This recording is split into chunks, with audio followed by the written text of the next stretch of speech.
What's up, everybody? Welcome back to the channel. Oh yeah, so once again, we're hitting the ground running, just at full steam right off out of the gate for the Trump administration. Everything seems to be going swimmingly.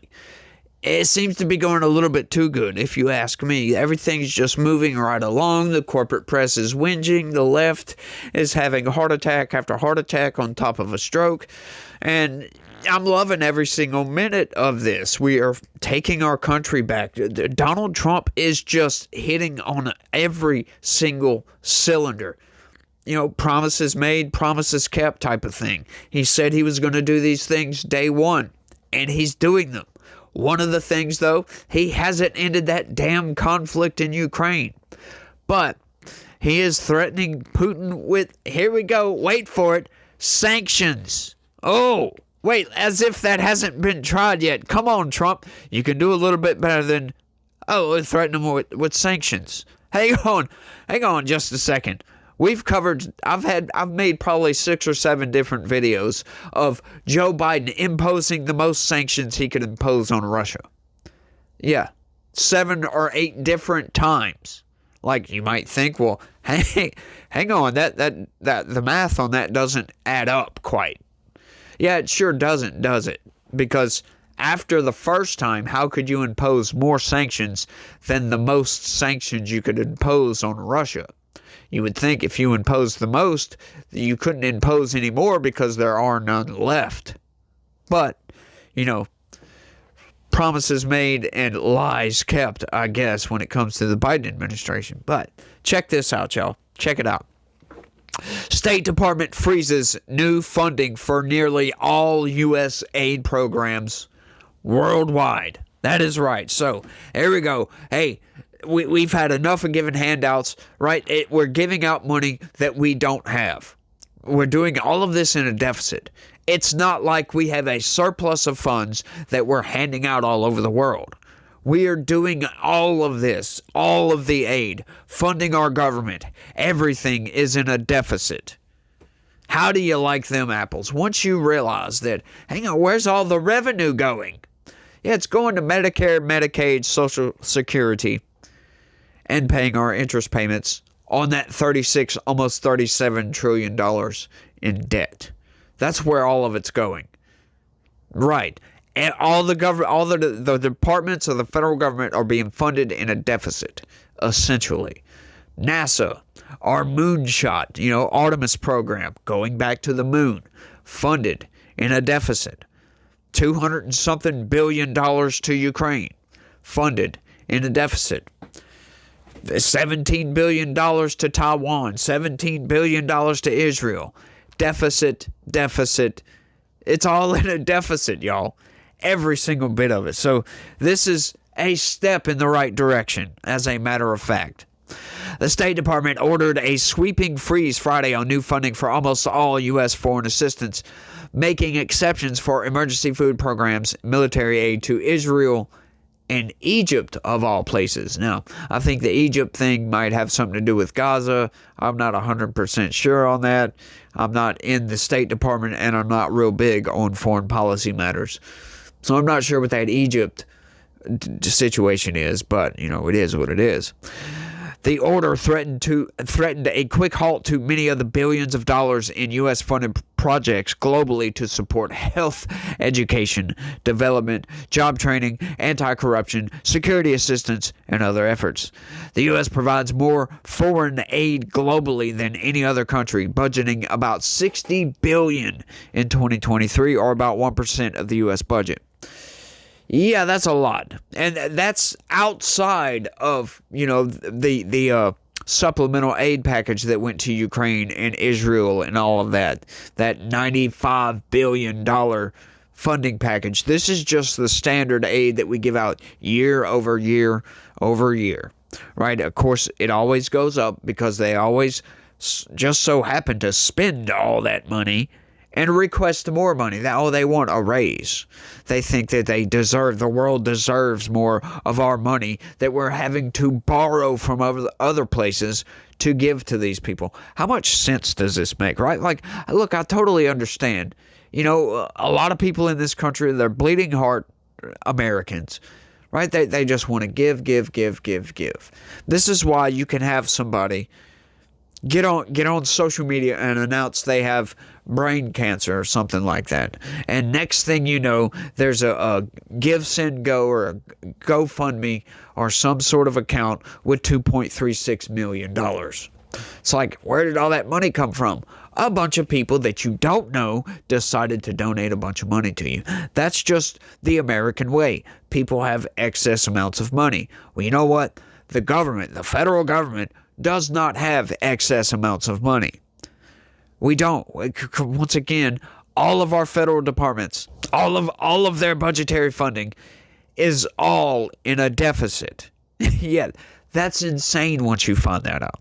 So then to learn that we're sending money overseas for all kinds of garbage, it's like, why? We're having to borrow money to give to other people.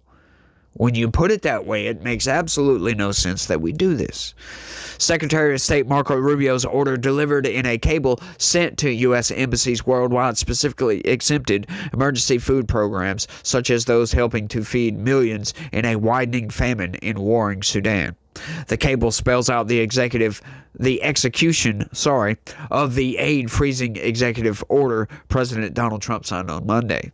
But Friday's order especially disappointed humanitarian officials by not including specific exemptions for life-saving health programs such as clinics and immunization programs.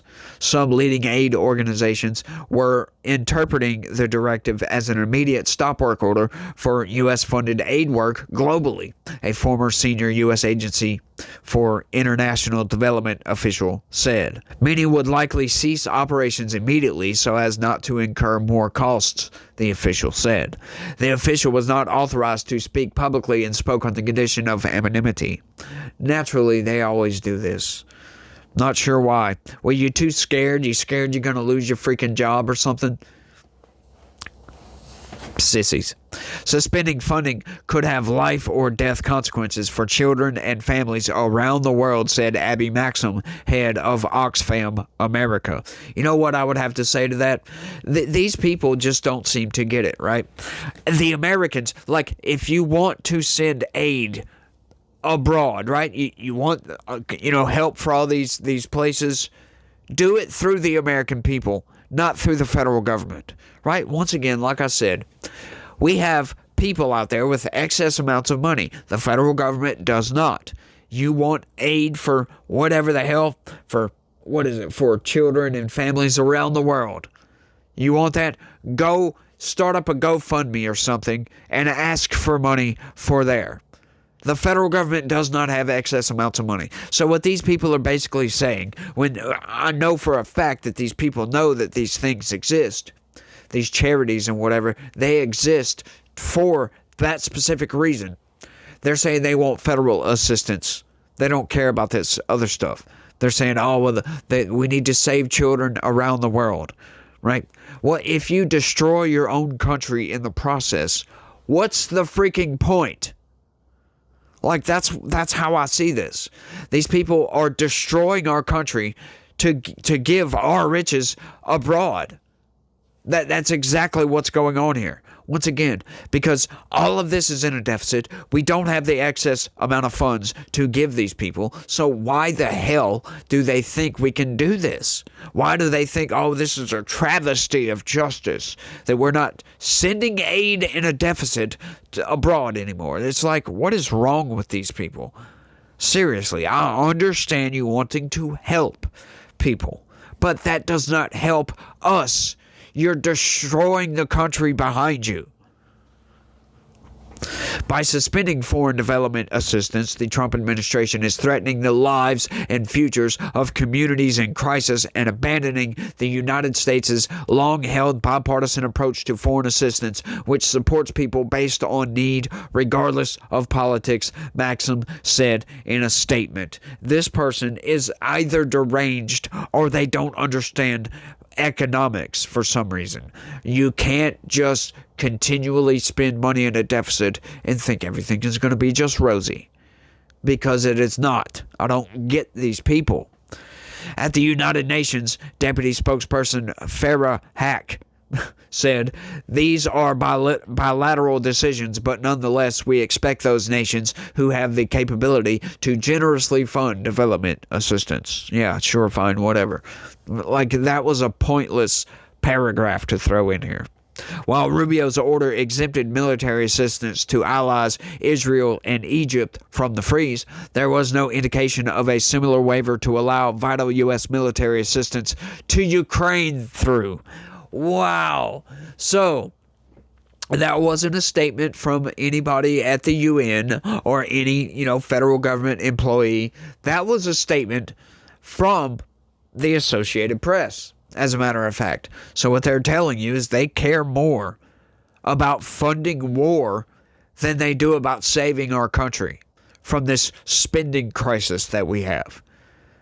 That tells you a lot about where these people's priorities lie, if you will. Because if you're more willing to destroy this country, to send money abroad, to fund a war, right? You're not interested in stopping this war, obviously, because there's no mention in here whatsoever of Trump's promise to end the Ukraine war on day one, within 24 hours.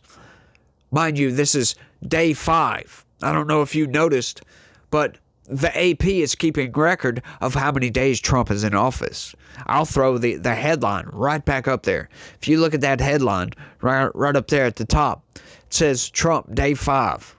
Yeah, I wonder how long they're going to keep this up. Trump day 5. I noticed it the other day. I covered another article, I guess it was 2 days ago, because it said Trump day 3. And I'm like, that's interesting. I didn't mention it in the video, but I thought, that's interesting. Then I saw it again today, Trump day 5. And I am really curious as to how long they're going to keep that going, because we know how to count days. Like, what are you counting here? Like, the implication essentially on that is, how like when there's a hostage crisis, or, like say Sean Hannity did, which was kind of silly in my opinion, but when Biden left Afghanistan, he kept a counter day, 102 of, Americans in Afghanistan or whatever. It was like, one of those little counter things just to show exactly how bad Joe Biden's withdrawal from Afghanistan was. That seems to be what it is here, because we know the AP, they're hardcore leftists over there, and these are Trump-hating individuals that think that he is the reincarnation of Hitler turned orange, if you will, right? Because the whole orange thing, when they would change the hue of the camera or whatever to make Trump look more orange than what he actually is, which is a silly thing to do. So everybody started calling him like Orange Man, right? Because Orange Man bad, right? That was all media manipulation, folks. These people manipulate you on every single aspect of your life. Every single aspect. These people are insane. The Biden administration pushed military aid to Ukraine out the door before leaving office because of doubts about whether Trump would continue it. But there is still about $3.85 billion in congressionally authorized funding for any future arms shipments to Ukraine, and it is now up to Trump to decide whether or not to spend it. The sweeping freeze begins enforcement of a pledge from Trump and other Republicans to crack down on U.S. aid programs. Florida Republican Brian Mast, the new chairman of the House Foreign Affairs Committee, promised this week that Republicans would question every dollar and every diplomat in the State Department's budget to ensure it met their standards for strictly necessary. Whatever the hell that is. I think there's some sort of typo in that, I guess. The freeze was necessary to ensure that appropriations are not duplicated, are effective, and are consistent with President Trump's foreign policy, the Global Cable stated. Within the next month, standards for a review of all foreign assistance are expected to be set to ensure that it is aligned with President Trump's foreign policy agenda. How many times are you guys going to say this? The Cable said. And within 3 months, the government-wide review is expected to be completed, with a subsequent report to be produced for Rubio to make recommendations to the president. Yeah, great. Love it. Love it. Just shut it all down. That's what I say. that, in my opinion, shut all this down. There were so many typos in that damn thing. I tried to read through some of these, but sometimes it's hard because you don't know what words are coming next. And it's like, I kind of read ahead before. It's weird. It's weird. But I read ahead a little bit before I say it to try to prevent some of these. But sometimes I can't prevent all of them. Sometimes I get stuck on certain words. And it's like, blah, blah, blah, who cares, right? But this is good. We should stop all of this because we're wasting a lot of money and attempting to virtue signal. That's what it is. It's a big virtue signal. Oh, we're going to send you. We don't have the money to send these people, but we're promising to send aid to over here and do all these programs, gender studies over here in Afghanistan for whatever reason. Like, it's a bunch of ridiculous nonsense. So what they're doing essentially is they're reviewing all of it. They're putting a halt on it. They're going to review everything. That's something this didn't really say. But, I mean, it kind of did in a roundabout way, but that's what the order was.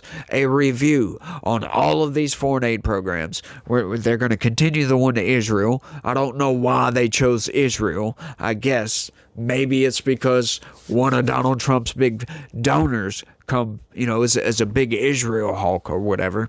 Miriam Adelson.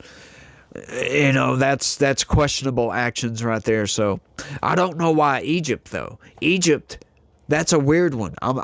Maybe you guys have some insight on that down in the comment section. Let me know. But Egypt is an odd one, if you ask me.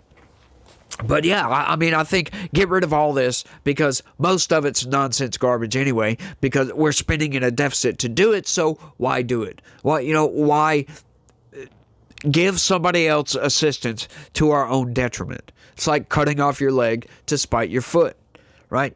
It doesn't make any sense. Just throws me off, like, on a constant basis. These people, they'll get out there and rail against these actions. Just rail against this stuff. Oh, you don't want to do this. You want to stop this aid program. Oh, you're going to, foreign children over here are going to be starving to death because of you. It's like, no, it's because of the situation that they're in. It's not because we didn't give them assistance. What if the United States didn't exist? Or what if we weren't as well off as we are? So, enough of the hypotheticals. Let's just stop with all this garbage and end these programs if they need to be ended. All right, some of these programs, I'm sure they're fine. They actually do help. But a lot of people take advantage of the government. A lot of this set up to steal money from the government, for crying out loud. Now we're funding, we're in a deficit, somebody's vanity project over here. It's like, no, we need to stop with all this. These people, these Democrats, think you can just blow money, and there's never any consequences for it. But there's going to be consequences when we have such a spending problem like we do have, and it's just crazy that they advocate for this. But I think I've rambled on for long enough on this one, y'all. I want y'all to let me know what y'all think about all this down in the comment section. It blows my mind. But y'all let me know what y'all think. That's all I got. I want to thank everybody for watching, and y'all try to have a good day. Stay legitical. Peace.